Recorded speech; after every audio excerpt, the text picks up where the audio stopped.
మనకి ఇంతవరకు ఇండియాలో ఐటీ హబ్ అంటే హైదరాబాద్ కానీ బెంగళూరు కానీ పేర్లు చెప్పేవాళ్ళు.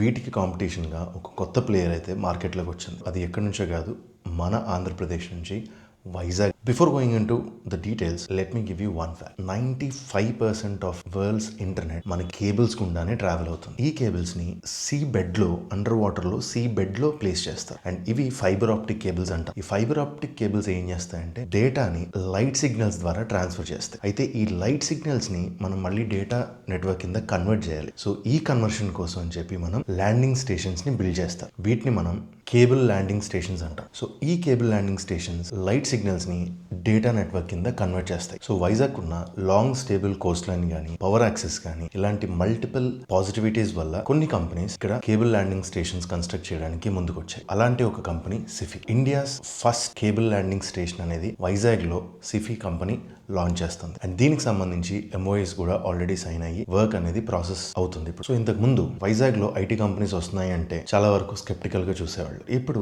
ఈ కేబుల్ ల్యాండింగ్ స్టేషన్స్ ఎస్టాబ్లిష్మెంట్ వల్ల చాలా కంపెనీస్ వైజాగ్ లో ఎస్టాబ్లిష్ చేయడానికి ముందుకు వస్తున్నాయి. అందులో the first company and the giant Google తాలూకు సబ్సిడరీ కంపెనీ అయిన రైడెన్ ఇన్ఫోటెక్ 87,520 crores తో ఒక AI and cloud data cluster ని ఇక్కడ ఎస్టాబ్లిష్ చేయడానికి ముందుకు వచ్చింది. దాని తాలూకు ఎంఓయూ సైనింగ్ ప్రోగ్రామ్ ఢిల్లీలో జరిగింది. అండ్ ఈ రైడెన్ ఇన్ఫోటెక్ ఈ ప్రాజెక్ట్ కోసం ఆల్రెడీ అడవివరం, రాంబిల్లి, తర్లువాడ అనే 3 places ల్యాండ్ కూడా ఎక్వైర్ చేయడం జరిగింది. దీంతో పాటు మెటా కూడా ఆ కంపెనీ తాలూకా అండర్ సీస్ కేబుల్ ప్రాజెక్ట్ కోసం వైజాగ్ ని ల్యాండింగ్ సైట్ గా చూస్ చేసుకుంది. ఈ ప్రాజెక్ట్ కి సిఫీ మెటాకి ల్యాండింగ్ పార్ట్నర్ గా వర్క్ చేస్తుంది. The next big player in this investment is Adani group కూడా 20,000 crore వాల్యూతో ఒక డేటా సెంటర్ ని ఫార్మ్ చేయడానికి ముందుకు వచ్చింది. అండ్ ఇంకా హైయర్ బడ్జెట్ తో డేటా క్లస్టర్స్ ని ఫార్మ్ చేయడానికి the companies in discussions with the government. ఇవన్నీ కూడాను just normal IT development centres కాదు, డేటా సెంటర్స్.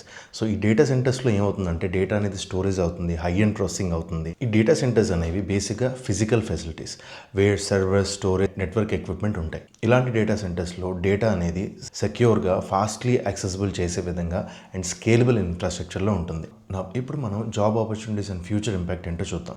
ఈ ఇన్వెస్ట్మెంట్స్ వల్ల అండ్ ఇలాంటి కంపెనీస్ రావడం వల్ల, ఏఐ బేస్డ్ కంపెనీస్ రావడం వల్ల కొన్ని థౌసండ్స్ ఆఫ్ జాబ్స్ అనేవి జనరేట్ అవుతాయి. అండ్ వైజాగ్లో ఇంతకు ముందు మనకి సాఫ్ట్వేర్ అంటే బీపీఓస్ కానీ, బ్యాక్ అండ్ ఆపరేషన్స్ కానీ చాలా లిమిటెడ్గా ఉండేవి. ఈ కంపెనీస్ వల్ల సిచ్యుయేషన్ అయితే చేంజ్ అయింది. అండ్ ఇన్ఫోసిస్ కూడా ఒక న్యూ డెవలప్మెంట్ సెంటర్ అనేది వైజాగ్లో ఓపెన్ చేయడం జరిగింది. గూగుల్, మెటా, అదానీ ఇలాంటి పెద్ద పెద్ద కంపెనీస్ అన్ని వైజాగ్ వస్తున్నాయంటే సాఫ్ట్వేర్ డెవలప్మెంట్ కానీ, డేటా సెంటర్ ఆపరేషన్స్ కానీ, AI computing, network security, cyber security, చాలా స్ట్రీమ్స్ లో మనకి ఓపెనింగ్స్ అనేవి అవైల్ అవుతాయి.